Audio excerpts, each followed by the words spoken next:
Hi, I want to welcome everybody today. It's for another episode, our second episode of 5 Questions with Octane 5. This is a chance where the title exactly is what it is. We're going to ask our guest today 5 questions, and those questions are going to be about business, career, life, human nature, just about anything's on the schedule for today. But I am so pleased. First of all, I guess I should start off. I didn't introduce myself. I'm Bill Patterson. I'm your host for today. I'm the Executive Vice President of Octane 5 for product authentication, but I am really excited about our guest today. Our guest is, it's fair to say, you are like a Hall of Fame collegiate licensing, the man, the myth, the legend out of the University of Iowa. I've got Dale Arens with me today. Dale, thank you so much for being a part of this. Bill, thanks for inviting me. Before we get started, Dale, you run the trademark and licensing offices for the University of Iowa. Give us a little bit of background as to, what it is that you do in protecting the intellectual property for the university. Sure, Bill, I might add to that, though, because I have an odd combination of a job. Not only do I run the University of Iowa's trademark licensing program, but my office resides in the University of Iowa Athletics Hall of Fame and Museum, and so responsible for that as well. But I like to say that, that's while the jobs are purportedly 50-50, licensing occupies a good 90% of my time.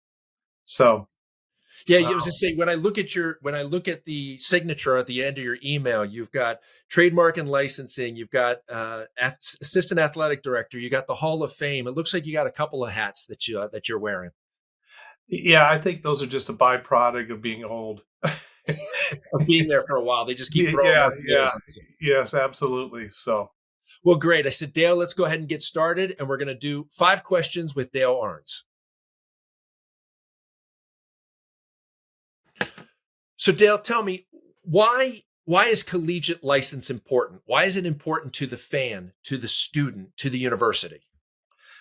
yeah, Bill, I'll take us all the way back on that one because I'm one of the few that's been around since the beginning. In fact, it was collegiate licensing uh, that I was hired at the university was a byproduct of that, not to do licensing at the time, but licensing was just emerging in the space of just branding and licensing in general. And so at the time that it started, it remains true today. It's everything from product quality to how the brand is managed and used, and really so that consumers understand that they're the products that they buy for the schools that they support are made in working conditions that we can be proud that things are made of. The quality of the product is something that we can be proud of. But I think as the industry's matured, all of those things are important. But just being strategic as to how our brand is represented into the marketplace.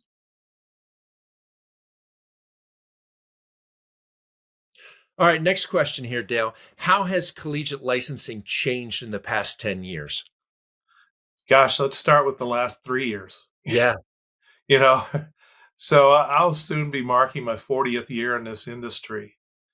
And there's been more change, I'd say, in the last 5 years than the prior combined.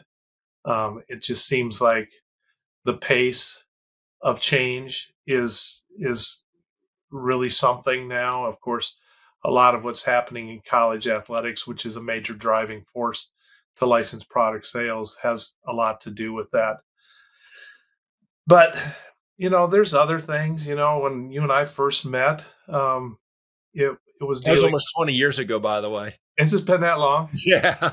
Yeah. So I mean, you're what you do, and in terms of protecting, licensed products and validating that they're official with what Octane 5 does for us with the tags and all that. I think about that used to be just a sticker that was printed at a local printer that said this is officially licensed. Of course, there was no security features in that. But yeah, how have things changed? Certainly, uh, there's always innovation. Certainly, the means at which we communicate information is always changing. Social media helps, I guess, get the message out on multiple platforms. Um, there are and lends to trends, right? So, you know, Kirk, my assistant, and I, we, just to use one product as an example, and Kirk, by the way, spent 20 years in the bookstore here on campus, so he brings with him some really relevant experiences to what's changing in the marketplace, what people are looking for. And one of the products we use as a metaphor for change uh, is drinkware. Uh, Okay. like drinkware never changes, but it always changes. And what I mean by that is, I don't know, 5 years ago, if you were carrying a Stanley Cup, um, you would have been looked at like you were a dinosaur. And then all of a sudden, it's the must-have for every college student. And next year, it'll be something different. Um, there are philosophies that have changed in terms of we wear proudly as our banner that we're not an exclusive school, meaning that in my DNA, I was a buyer of products for a period of time, and Kirk's as well. We know that consumers like choices. So, in an exclusive, and I'm not discounting this amongst the, every school does what they want to, what they think's best for their program. But that's something that's come and gone. The level at which some universities might uh, offer up exclusivities within specific products or product categories, we tend to lean more towards. I think at the end of the day, all consumers want choices, and I think that's good. Okay, so let's stay on the topic of those of the licensing in the college market. What's the most unusual product that has come across your desk? Actually, I'm going to ask this twofold. What's the most unusual product that's come across the desk, and did you approve it? Yeah, when I speak to groups, whatever they may be, whether it's a class on campus or a service club or it's the number one question that I think not just I, but my peers are asked. But it's a really difficult question to ask. And let me tell you why. I can't think of what haven't we seen? This is probably a better question. Oh, there you go. And I'll come back to that in a sec here because give me some time to think. But it's not going to be anything profound. But I will say this: I think this is worth noting. In all of my years, there's only one product that I can think of that was a new product for the consumers. Not that we didn't license this product before, but it was very limited and it was internal and it was tied to COVID masks. Masks, yeah, of course, yeah. Masks did not exist prior to COVID. And you know what else? Masks don't exist anymore, right? It came, everybody had to have them, everybody wanted to license them, and we were going to die without them, right? And now you can't find a mask to buy again. All right, here's the next question, Dale. Most college freshmen enter around the age of 18. Who was Dale Arens at 18? Tell us about him. Well, Dale was skinnier and he had curly hair, Oh, and he was just as dumb as he is now. No, Dale at 18. Well, of course, I was starting college. I was an athlete. I played baseball in oh, college. Um, I had some opportunities to go to a bigger school than I started out at, but I came from a family with 6 boys, and my parents, we didn't have anything. I stayed at a local liberal arts college when I was a freshman because I figured out I could make money the first year between my scholarship money and some community scholarships. And I was going to keep my grades up. And the following year, I was going to transfer to one of the bigger schools that wanted my services. And that was okay with the coach.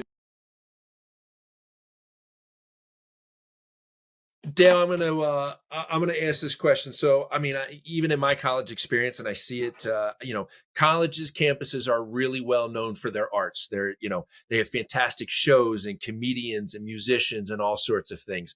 So, what was, and I'm sure you're surrounded by that in everything that you have at the University of Iowa. But going back to when you were younger again, what was your first concert? Or maybe let's put it this way: either what was your first concert or what was your favorite concert and why? Yeah. So I like music. Okay. I really do. I was never a big concert goer person. Um, though I did go to some concerts, certainly that were sort of at my, since we're talking first experience, it would have been back when I was in college, that kind of thing. But one comes to mind, and I wouldn't say it's favorite. It was just unique. Was I had an acquaintance friend who was sort of crazy about uh, ELP, Oh Emerson, Lake yeah, and Palmer. yeah. Um, I don't know if they're still on the circuit like a lot of these 70s, and 80s type. And that would have been before Bruford and Hal too, and Yeah. everything else going on. Yeah, So I was in Northwest Iowa. This concert was in Omaha, and he really wanted to go to this concert. Asked me if I'd go, and I said sure.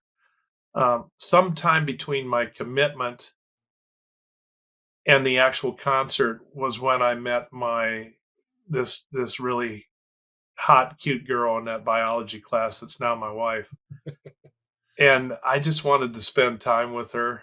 And I asked this person, hey, can I bring this girl along? And it may have been in one of our first 2 or 3 dates um, and she said yes. So I think part of the reason I was asked was because I had a car, 1971 Mercury Monterey 2-door vinyl top. Look it up. nice. It was it was a battleship, but I like to tell people it had 2 doors, so it was a sporty battleship. Is that okay? Well, Yeah. my first one was a '79 Ford Pinto, but it had 2 doors and it was stick. So does that make it any cooler? My second car was that Pinto, so we got that in common. Four on the floor. Yeah, yes, it was. So we went to this concert, big, you know, auditorium convention hall, um, in Omaha, and Bill, I couldn't tell you a song that they played. I'm sure they had hit songs, but I spent the whole concert just in. I didn't want to be there in the first place, but I was there with somebody that I was interested in. Who knows Yeah. why, but she was interested in me as well. And my only memory of that concert was trying to have a conversation with this girl over the noise of a concert. That's my concert memory from that. And my wife and I still occasionally this will come. We'll talk about this. It's like, remember the time, and when we drove back, it was about an hour and a half drive from my hometown to this place. We're driving back in the dark of night, cruising down the road, and I'm, driving my car, and it's, this girlfriend is way over there on that side of the car, and my buddy in the back seat, his head was right here talking about the, he was so excited about this concert, and I'm, Yeah. yeah, yeah. So it was an unintentional third wheel in what would have been otherwise just probably a great date. So we laugh about this to that day, So um, yeah, that's my that's one that comes to mind. That's a great story, though. Yeah, yeah. It's fun to think about those memories. Well, Dale, I want to thank you. We've gone through our questions. We've hit our 5 questions, and that's the way we're going to close it for today. But I want to again, I totally want to appreciate everything you've done. Also, I will make sure I correct this before our next episode. But you also had to deal with whatever was going on with the background and my hair and the waviness around me. I'm going to make sure I correct that before the next time. But Dale, it's been really, I really appreciate you taking care of this. Knowing you, actually, it's going to be 20 years next year that I would have first met you. It would have been 2006, and you've always been a big supporter of me and what we provide to the industry. And I really appreciate you taking the time to be a part of us today here at 5 Questions. You bet, Bill.